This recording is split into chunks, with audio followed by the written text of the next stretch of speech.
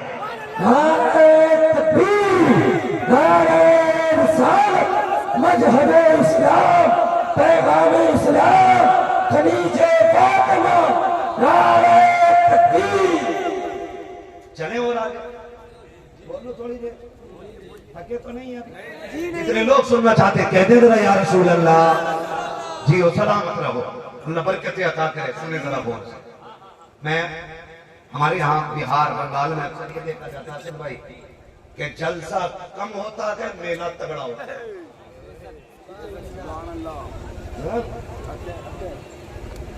جلسہ چھوٹا ہوتا ہے، میلہ وہ تگڑا ہوتا ہے۔ زیادہ تر بھیڑ میلے میں رہتے ہیں، لیکن میں مبارک بات پیش کرتا ہوں، یہاں زیادہ بھیڑ جلسے میں نظر آ رہی ہے، زیادہ بھیڑ جلسے میں نظر آ رہی ہے۔ پتہ چلا دنیا والے جلسے میں کم آئے گئے، دین والے جلسے میں زیادہ آئے گئے۔ اللہ آپ کو سلامت رکھے، اللہ کرے یہی اصول قائم رکھے، اور خدا کرے ایک دن یہ جلسوں سے میلوں کی دکانیں ختم ہو جائیں،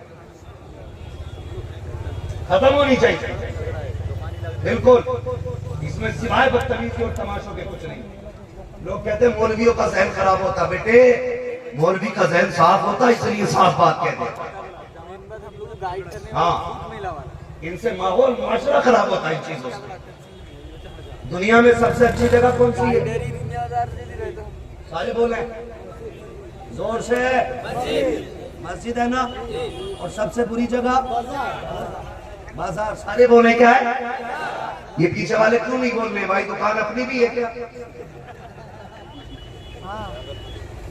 سب سے بری جگہ بازار ہوتی ہے اور سب سے اچھی جگہ مسجد ہوتی ہے. اب مجھے بتاؤ تمہارے یہاں عورتیں مسجد میں نماز پڑھنے جاتی ہیں؟ شک ہو رہا ہے کہ کچھ لوگ ایک دوسرے کا منہ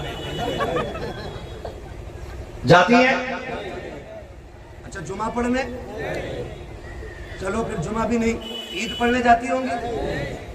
نہیں جاتی نا. یہ اپنی مرضی سے نہیں جاتی ہے, اسلام نے اجازت نہیں دی ہے. زور سے کس نے نہیں دی ہے؟ یہ پیچھے والے لوگ مجھے ان سے ڈر لگ رہا ہے. یہ بول کیوں نہیں رہے؟ اگر میری بات سمجھ پا رہے ہیں تو بولیے. اپنی مرضی سے نہیں جاتی ہے, اسلام نے اجازت نہیں دی ہے. سارے بولے کس نے؟ اب مجھے بتاؤ اسلام اتنی اچھی جگہ مسجد جہاں ہر وقت خدا کی رحمت برستی ہے, وہاں جانے کی اجازت کیوں نہیں؟ صرف اس لیے کہ اگر مرد عورتوں کا اختلاط ہوگا تو وہاں گناہ کا شائبہ ہے, گناہ ہو سکتا ہے, خطا ہو سکتی ہے. اگر گناہ ہوا, اگر کوئی بیٹی کسی عیب سے منسوب ہو جاتی ہے تو بیٹی کی آبرو چلی جائے گی. اس لیے اسلام کسی بیٹی کو مسجد میں جانے کی اجازت نہیں دیتا. مجھے پتا جس اسلام کو بیٹی کی آبرو اتنی پیاری ہے کہ مسجد میں نہیں جانے دیتا, وہ کسی میلے بازار میں بیٹی کو جانے کی اجازت کیسے دے سکتا؟ اپنے ماری گئی ہیں ہماری لیے میلے میں چل دیے. نہیں مولانا یہ دن نہیں چھوڑیں گے, سال میں ایک ہی بار جلسہ ہوتا, ورنہ گڈو کی امی پورا سال تانے دیں. موت بھی ایک ہی بار آنی ہے, دوبارہ لوٹ کے نہیں آنا ادھر. پھر سمجھ گئے نا میری بات؟ ایک ہی بار مرنا ہے, ایک ہی بار مرنا ہے. مرنے سے پہلے تیاریاں کر لو. مرنے سے پہلے بہن بیٹیوں کو حیا کی تعلیم دو, حیا کی تعلیم, حیا کی تعلیم. اور ہماری بہن بیٹیوں کو نا مردوں سے زیادہ بڑھ چڑھ کے حضور سے پیار کرنا چاہیے, مردوں سے زیادہ. حالانکہ یہ ہمارا عقیدہ یہ ہے کہ ہمارے بدن پہ اتنے بال نہیں جتنے مدینے والے کے احسانات ہمارے اوپر ہیں. لیکن یاد رکھیے گا, آپ اگر اپنی زندگی کے بارے میں سوچیں گے, ہماری ماں بہن ہے تو انشاءاللہ کبھی غلطی سے بھی دوپٹہ سر سے نہیں سکتے, کبھی نہیں سکتے. میری بہن میری بیٹیوں, اللہ توفیق دینا تو دعا مانگنا مالک ہمیں کنیز فاطمہ زہرا بنا دے. نوجوانوں تم سے گزارش ہے, بیٹیاں اگر آدھے کپڑوں کا سوال کریں نا تو ان سے کہنا یہ جو ننگے لباس ہے نا یہ فیشن والوں کے لباس ہے, اور جو پردے والا لباس ہے نا یہ نبی کی فاطمہ زہرا والا لباس ہے. خالی حسین حسین کا نعرہ لگا لینا کافی نہیں ہے, بیٹیوں کو زینب بنانا پڑے گا, بیٹی کو زینب بنانا پڑے گا, ماں کو فاطمہ جیسا ہونا پڑے گا. تب مزہ آتا ہے حسین کا نعرہ لگانے کا, تب مزہ آئے گا کربلا والوں کا نعرہ لگانے کا. ہم نے غلطی کی, ہم نے بے پردگی کو عام کیا. عید کے دن سب سے زیادہ بے پردہ بیٹیاں نظر آئیں, دل دکھتا ہے, دل دکھتا ہے. ایسا لگتا ہے جیسے کہ اب غیرت کا مہینہ نکل گیا. اب شریعت کے جو اصول تھے رمضان کے بعد اٹھا لیے گئے, جو اب جو جس طرح چاہے جیے. نہیں, ہمیں ہر حال میں اپنے رب کے احکام کی پیروی کرنی ہے, پاسداری کرنی ہے. وعدہ کرو انشاءاللہ عید کے دن بھی بیٹیوں کو بے پردگی کرنے لیں گے. بولیں انشاءاللہ, زور سے بولیں انشاءاللہ. ہاں لیکن حالات یہ ہے کہ مرد بھی ادھر زیادہ جاتے ہیں جدھر لڑکیاں زیادہ آتی ہیں. یہ تو خود 2 رکعت پڑھتے ادھر کوئی سرک رہا ہے. نہ کرو ایسا, نہ کرو. ہر بندہ اپنے گھر پہ پابندی لگائے، بہن بیٹیوں کو شرافت کی تعلیم دے، پھر دیکھنا انشاءاللہ گھر میں برکتیں کتنی آئیں گی، گھر میں برکتیں کتنی آئیں گی۔ نوجوانوں، ہم نے حضور کا کلمہ پڑھا ہے، حضور سے محبت کا دعویٰ کرتے ہیں، ہم حضور سے پیار کرتے ہیں، گناہگار ضرور ہیں لیکن کوشش کرتے رہو، کبھی تو وہ دن آئے گا حضور خواب میں آ کے قسمت جگا جائیں گے۔ کوشش کرتے رہو، کسی دن تو حضور آئیں گے نا، یا تو یہاں آ کے قسمت جگائیں گے یا مدینہ بلا کے قسمت جگائیں گے۔ یہ کوشش جاری رکھیں، اپنی محنتیں کرتے رہیں، اپنے نبی سے پیار کے دعوے تو کریں لیکن دلیل کے ساتھ کوشش بھی کرتے رہیں، کوشش بھی کرتے رہیں۔ یہ دیکھو جلسے کی کمیٹی نے آج امامہ باندھا ہے، سب سے نرالے نظر آ رہے ہیں، سب سے نرالے۔ مجھے ایک بزرگ کی بات یاد آ رہی ہے، وہ کسی گلی سے گزر رہے تھے، ایک بچی کو ننگے سر دیکھا، کہنے لگے بیٹی دوپٹہ کب سے اتر گیا؟ اس نے کہا جب سے مردوں نے ٹوپیاں اتار دی لڑکیوں نے دوپٹے اتار دیے۔ ہاں، ہر بھائی یہ چاہتا میری بہن حیا کے ساتھ رہے، لیکن ٹوپی سے بوجھ لگتا ہے، ٹوپی سے بوجھ لگتا ہے۔ اب بھی برا نہ مانیے گا، جلسے میں 10% لوگوں کے سر پہ ٹوپی دی ہے۔ عید پہ سب نے 1800 1600 کے جوتے خریدے ہوں گے، 1600 کے جوتے خریدے ہوں گے، لیکن 20 روپے کی ٹوپی نہیں خریدی ہوگی۔ ہاں، اور برا نہ ماننا، ٹوپی ہوتی ہے تو کم سے کم کچھ پردہ بھی رہتا ہے۔ جن کی ٹوپیاں نہیں ہوتی ہیں، بالوں کی کٹنگ اللہ معاف کرے، لمبی لائن لگی پڑی عید پہ، ایسی لائن لگی پڑی تھی کہ مونچھیں کاٹنے تک کا ٹائم نہیں تھا نائیوں کے پاس، اور اندر جاتا تھا انسان بن کے، نکل کے آتا تھا جانور بن کے۔